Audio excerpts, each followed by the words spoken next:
আসসালামু আলাইকুম প্রিয় জব প্রত্যাশী ভাই ও বন্ধুগণ, সকলকে জানাই মনির জব এন্ড এডমিশন কেয়ারের পক্ষ থেকে শুভেচ্ছা এবং অভিনন্দন। আজকে আমি বাংলার একটি গুরুত্বপূর্ণ টপিক তৎসম শব্দ নিয়ে আলোচনা করব। তার আগে জেনে নেই তৎসম শব্দটা কি।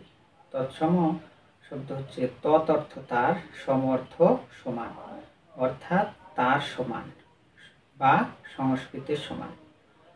সংস্কৃত থেকে সরাসরি বাংলা ভাষায় যে শব্দগুলি এসেছে সেগুলো হচ্ছে তৎসম শব্দ। এরকম আমরা বাংলা ভাষায় কথা বলি প্রায় 25% শব্দ আছে তৎসম শব্দ। তো এই শব্দগুলো থেকে বিসিএস, প্রাইমারি, নিবন্ধন, অ্যাডমিশন সহ বিভিন্ন চাকরির নিয়োগ পরীক্ষায় প্রশ্ন এসে থাকে। আজকে আমরা দেখব এই শব্দগুলা কিভাবে মনে রাখা যায় তারই একটি কৌশল দেখব। তো চলুন দেখা যাক। কৌশল বা নিয়ম 1, মূর্ধন্যযুক্ত সকল শব্দই তৎসম শব্দ। অর্থাৎ পৃথিবীতে যত মূর্ধন্যযুক্ত শব্দ আছে, কর্ণ, স্বর্ণ, কারণ, ফণী, ব্যাকরণ, মানে সকল শব্দই তৎসম শব্দ। নিয়ম 2, তৎসম উপসর্গ আছে মোট 20টি। এই উপসর্গগুলিকে আমি সুন্দর করে সাজিয়েছি যাতে মনে রাখতে সুবিধা হয়। যেমন প্র, পরা, পরি, প্রতি, অতি, অভি, অধি, অপি, উপ, আ, সু, বি, নি, অপ, অপ, অনু, নির, দূর, উত, সম ইত্যাদি যুক্ত সকল শব্দই তৎসম শব্দ।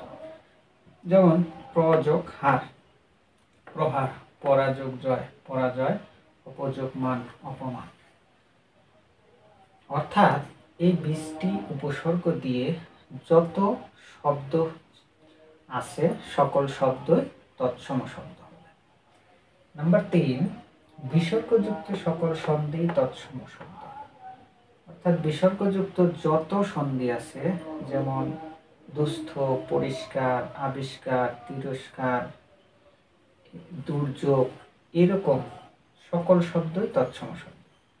নাম্বার 4, দিক সম্পর্কিত সকল শব্দই তৎসম শব্দ। যেমন উত্তর দিক, দক্ষিণ দিক, পূর্ব দিক, পশ্চিম দিক। নাম্বার 5, বহুবচন সম্পর্কিত সকল শব্দই তৎসম শব্দ। যেমন গণ, বৃন্দ, মণ্ডলী, বর্গ, আবলি, গুচ্ছ, মালা, রাজি, রাশি, এরকম।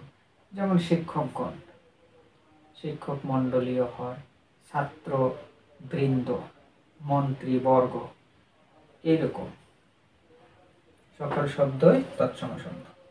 নাম্বার 6, মহাকাশ সম্পর্কিত সকল শব্দ তৎসম শব্দ। যেমন চন্দ্র, সূর্য, নক্ষত্র ইত্যাদি। নাম্বার 7, হিন্দু ধর্ম সংক্রান্ত সকল শব্দই তৎসম শব্দ।